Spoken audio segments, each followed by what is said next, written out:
আজকে নামাজ পড়তে এসেছেন ঠিক যেমনিভাবে ফরজ, বিশ্বাস করেন এরকম আরো একটি ফরজ, আপনাকে মানুষের কল্যাণের জন্য কাজ করতে হবে। মানুষের কল্যাণের জন্য কাজ করা ঠিক ওই রকম আরো একটি ফরজ। আজকের এখান থেকে মসজিদ থেকে আপনাকে ওয়াদা করে যেতে হবে, যতদিন এই পৃথিবীতে বেঁচে আছেন আপনি মানুষের অকল্যাণের জন্য কাজ করতে পারবেন না। ওয়াদা করতে পারবেন? ওয়াদা করতে পারবেন? এটা যদি আমার সমাজের মানুষ যদি এই ওয়াদা করে এবং মৃত্যুর আগ পর্যন্ত যদি এই ওয়াদার উপরে টিকে থাকতে পারে, আমার সমাজে আর কোনো অকল্যাণ হবে? আমার সমাজে কোনো মানুষের উপরে আর কোনো জুলুম হবে? হবে না। আমরা বুঝি না যে আরেকজন মানুষ আমার দ্বারা কিভাবে কষ্ট পায়, আমি এটা বুঝি না। আমার এত ভাঙ্গিয়ে কথা বলতে হবে, এত খোলামেলা কথা বলতে হবে, আমিও এটা আশা করি না। আপনার বাড়ি এক আছে, আপনার বাড়ির পাশে আর একটা বাড়ি আছে, আপনি বাড়ি করলেন এমন ভাবে, আপনার বাড়ির ভিতরে একটা বাথরুম দিলেন এমন ভাবে, আপনার প্রতিবেশী সেই বাথরুমের গন্ধে সে প্রতিবেশীটা থাকতে পারে না। এটা কি আপনার প্রতিবেশীর জন্য ভালো না খারাপ? আপনি ওই প্রতিবেশীকে কষ্ট দিলেন না আরামে রাখলেন? আপনি একজন নামাজি, একজন নামাজ পড়তে এসেছেন মসজিদে, আপনি রোজাও রাখেন, আপনি এই কাজটা চোখে দেখেন না? আপনি এটাকে শুধরাতে পারেন না? আপনার সামনে যদি বাথরুম থাকে আপনি কি চলাফেরা করতে পারবেন? এই জাতীয় হাজারো সমস্যা রয়েছে আমাদের দেশে, আমাদের সমাজে আছে, কথা বলতে হবে। এই জাতীয় হাজারো সমস্যা আছে। আপনি যেমন এটাকে পছন্দ করেন না, আপনি কেন আরেকজন ভাইয়ের উপর এটা চাপিয়ে দিচ্ছেন? এই জাতীয় কাজ থেকে বিরত থাকতে হবে। আপনি পারেন না আপনার প্রতিবেশীকে ভালো রাখতে, আপনি কিভাবে পারবেন ফিলিস্তিনদের মুসলমানের উপরে নির্যাতন হচ্ছে এটা কিভাবে আপনি সমাধান করবেন? পারবেন সমাধান করতে? পারবেন না। আপনার প্রতিবেশী একজন ভাইকে আপনি দিন রাত অহরহ, মাসের পর মাস, বছরের পর বছর এই জাতীয় অনেক কাজ দিয়ে আপনি কষ্ট দিয়ে যাচ্ছেন। ভারতের মুসলমানের আজকে নির্যাতিত হচ্ছে, এই ভারতের মুসলমানদের জন্য আপনার পক্ষ থেকে তো একটা কথাও আসবে না, কারণ আপনি নিজেই তো একটা জুলুমবাজ, আপনি নিজে একজন জালেম। আপনি আর একটা মুসলমানের যদি কষ্ট হয় আপনি সেটা কিভাবে আপনি সামাল দেবেন? পারবেন না। এই জন্য আগে নিজের সমাজটাকে, নিজের পরিবারটাকে আগে ভালো করেন। আমার দ্বারা যেন কোনো মানুষ ক্ষতিগ্রস্ত না হয়, আগে এই চিন্তাটা করেন। আল্লাহ রসুল বলতেছেন একটা হাদিসে, হাদিসটি বলবো? আল্লাহ রসুল একটা হাদিসে বলতেছেন, তুমি মোমেন, প্রকৃত মোমেন ওই সময় দাবি করতে পারবে যেই সময় তুমি নিজে যেটা পছন্দ করো অপর ভাইয়ের জন্য ঠিক ওইটাই পছন্দ করো। আমি আমার নিজের ভালোটা বুঝি না? বুঝি, সবাই বুঝি তো।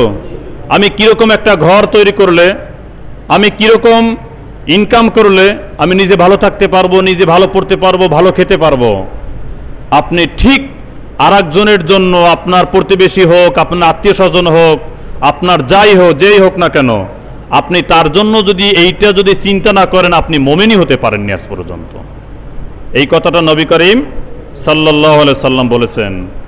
এই অনুপাতে কয়জন মোমেন আছেন হাত উঁচু করে দেখান আমাকে।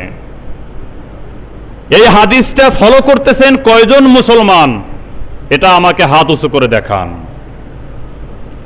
99% মানুষ হাত নিচে নেমে যাবে, হাত উঠাতে পারবেন না।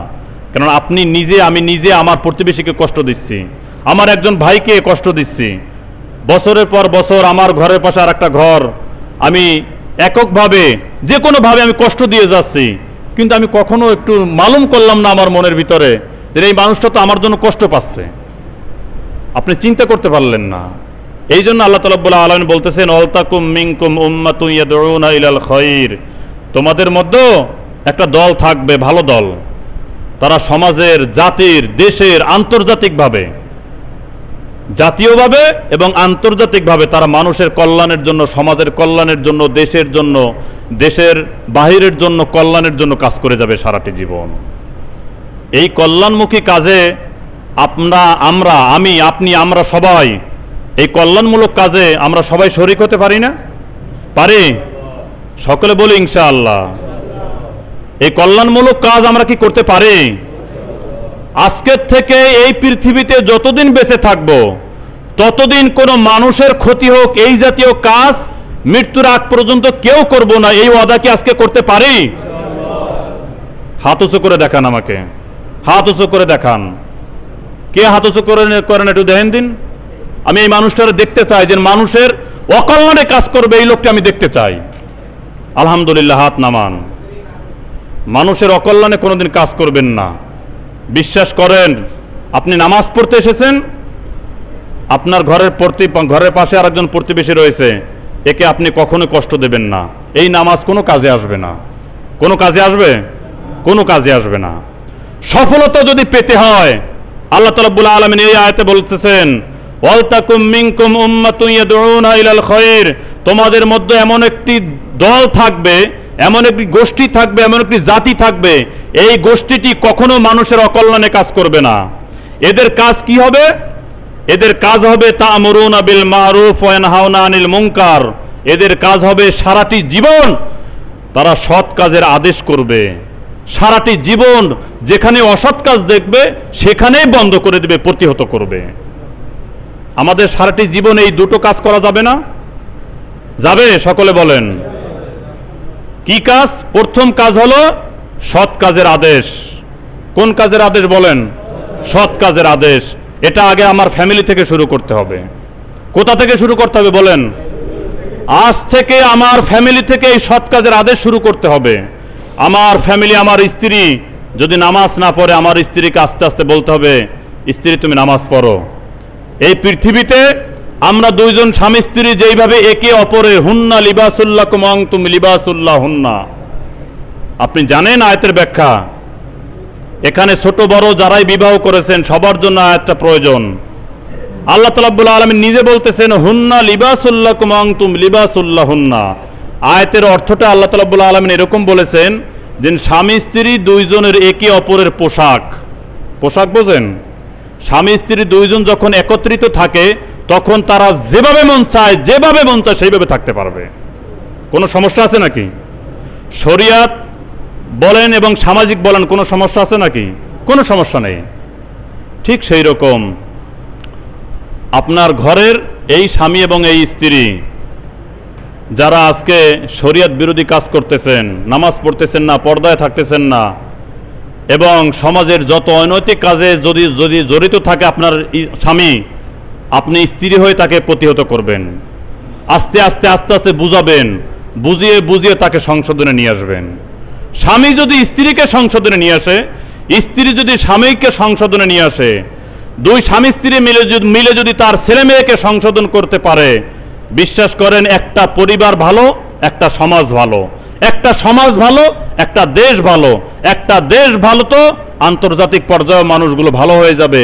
তখন আর ওয়াজ নসিহতের দরকার হবে না, তখন আর প্রশাসনের দরকার হবে না, তখন আর সিসিটিভি ক্যামেরার ফুটেজের দরকার হবে না।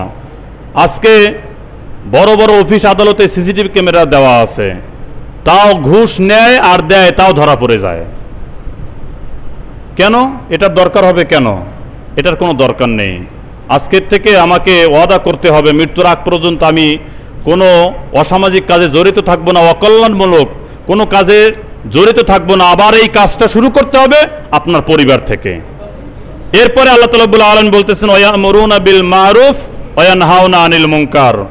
দুটো কাজ করতে হবে। একটা কাজ হলো আপনাকে সারাটি জীবন সৎ কাজের আদেশ করতে হবে, সারাটি জীবন অসৎ কাজ যেখানে দেখবেন সেখানে বাধা দিতে হবে।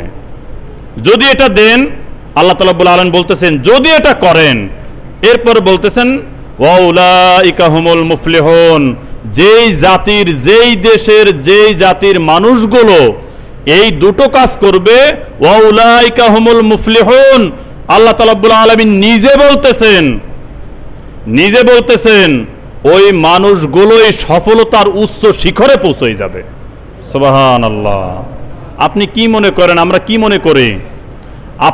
আমরা মনে করি যে রাসূল কারীম সাল্লাল্লাহু আলাইহি ওয়াসাল্লাম সে বলেছিলেন খয়রুল কুরুনিল করনি, আমার যুগটা হলো শ্রেষ্ঠ যুগ। এটা করতে পেরেছে তখন যখন সৎ কাজের আদেশ দিত, অসৎ কাজে বাধা দিত, তখনই এরকম একটি সমাজ গঠন করা সম্ভব। যতক্ষণ পর্যন্ত এটা না করতে পারবেন ততক্ষণ পর্যন্ত এই সমাজ, ওই দেশ ওই রকম করা কখনোই সম্ভব হবে না। একটি হাদিস শুনুন, এটা যদি না করেন তাহলে অবস্থাটা কি হবে? এটা যদি আমরা না করি, এই সৎ কাজের আদেশ দেওয়া যদি বন্ধ করে দেই, অসৎ কাজের নিষেধ এটা যদি আমরা না করি, তাহলে কি হবে এটা একটু শুনুন। দেখেন আমাদের বর্তমান অবস্থার সাথে হাদিসটার সাথে মিল আছে কিনা। হযরতে হুযায়ফা রাদিয়াল্লাহু তাআলা আনহু তিনি বর্ণনা করতেছেন, রাসূল কারীম সাল্লাল্লাহু আলাইহি ওয়াসাল্লাম বলতেছেন, আল্লাহর রাসূল এবার আল্লাহর নামে কসম খেয়ে বলতেছেন, আল্লাহি, আল্লাহর কসম। বিশ্ব নবী আল্লাহর নামে কসম খেয়ে বলতেছেন, আল্লাহি, আল্লাহর কসম, যার হাতে আমার প্রাণ রয়েছে। কে বলতেছেন? নবী করিম সাল্লাল্লাহু আলাইহি সাল্লাম। কত বড় গুরুত্ব না হলে, কথার যদি গুরুত্ব না হয়, ওই কথায় কি কেউ কসম কাটে? আল্লাহর রসুল মুখ থেকে একটা বাজে কথা এবং সাধারণ কোনো কথা বের করেছেন এরকম খুঁজে পাবেন? প্রত্যেকটা কথার গুরুত্ব আছে না? এমনিতেই তার কথার গুরুত্ব অনেক বেশি, তারপরেও গুরুত্ব আরো বাড়ানোর জন্য আল্লাহর নামে আবার নিজে কসম কাটলেন। কসম কেটে বললেন, আল্লাহি, আল্লাহর নামে কসম খেয়ে বলতে, যার হাতে আমার প্রাণ। আল্লাহ রসুল বলতেছেন, তোমরা যার হাতে আমার প্রাণ রয়েছে, অবশ্যই অবশ্যই তোমরা ন্যায়ের আদেশ করবে, সৎ কাজের আদেশ করবে। অবশ্যই অবশ্যই, আবার তাগিদ দিয়ে বলতেছেন, অবশ্যই অবশ্যই তোমরা সৎ কাজের আদেশ করবে।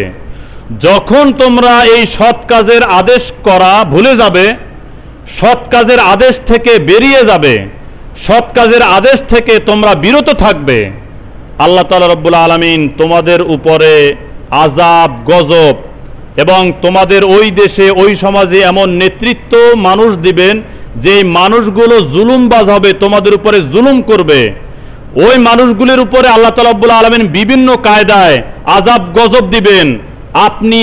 আমরা সবাই মিলে আল্লাহর কাছে হাত তুলে দোয়া করব, চোখের পানি ফেলে। আল্লাহ রসুল বলতেছেন, তোমরা চোখের পানি ফেলে দোয়া করবে, তোমাদের দোয়া কোনোদিনও কবুল হবে না। বুঝেছেন?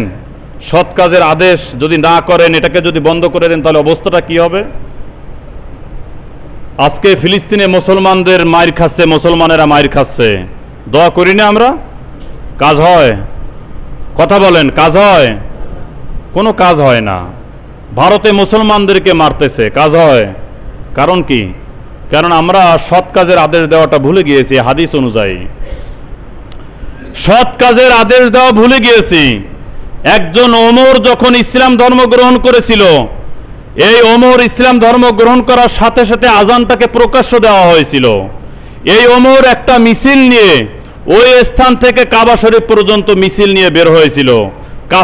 কোন কাফেরের ক্ষমতা আছে আমার এই মিছিলকে বাধা দেয়, আমি দেখব। আজকে 313 জন, বদরের যুদ্ধে 313 জন, আজকে 1000-এর বিরুদ্ধে যুদ্ধ করে 313 জন জয় লাভ করেছিল। আজকে পুরো বিশ্বে কি 313 জন নেই? মুসলমান কি 313 জন নেই? মুসলমান তো 200 কোটিরও উপরে মুসলমান রয়েছে, কিন্তু 313 জনের মতন ইমানদার নেই। আছে? নেই। এই আপনি এখানে বসে যে ইমানের দাবি করতেছেন, আমি এখানে বসে যে ইমানের দাবি করতেছি, 313 জনের মতন যদি ইমান থাকতো, বিশ্বাস করেন, ইসরায়েলের মতন মানুষ, ইসরায়েলের মতন ওই বেনিয়ামিন নেতানিয়াহু, ভারতের এই নরেন্দ্র মোদী ক্ষমতা পাইতো না, কোনো সাহস পাইতো না মুসলমানের গায়ে হাত দেওয়া। ক্ষমতা পাইতো? ক্ষমতা থাকতো না। আমাদের সেই ইমান নেই। এই কথা বলে কাজ হবে না, আমাদের সেই ইমান নেই।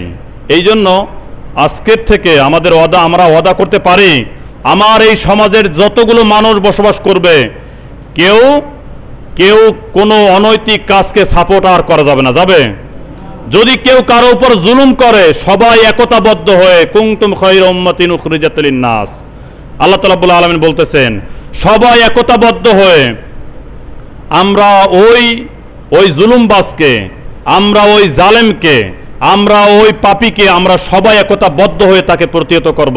আমরা সবাই একমত আছি? সকলে বলি ইনশাআল্লাহ। আমার এই সমাজটা ভালো হয়ে যাক, এই সমাজটা দেখে অন্য সমাজের মানুষ ভালো হয়ে যাবে ইনশাআল্লাহ। একটা একটা করে যদি সমাজটাকে ভালো করা যায় তাহলে এই বাংলাদেশটা ভালো মানুষ, ভালো দেশে পরিণত হয়ে যাবে। আল্লাহ তাআলা রাব্বুল আলামিন আমাদের এই দেশটাকে এইভাবে প্রত্যেকটা ফ্যামিলি, সমাজ ভালো হতে হতে পুরো দেশটা ভালো হওয়ার মতন তৌফিক আল্লাহ আমাদেরকে দান করুক। সকলে বলে আমিন।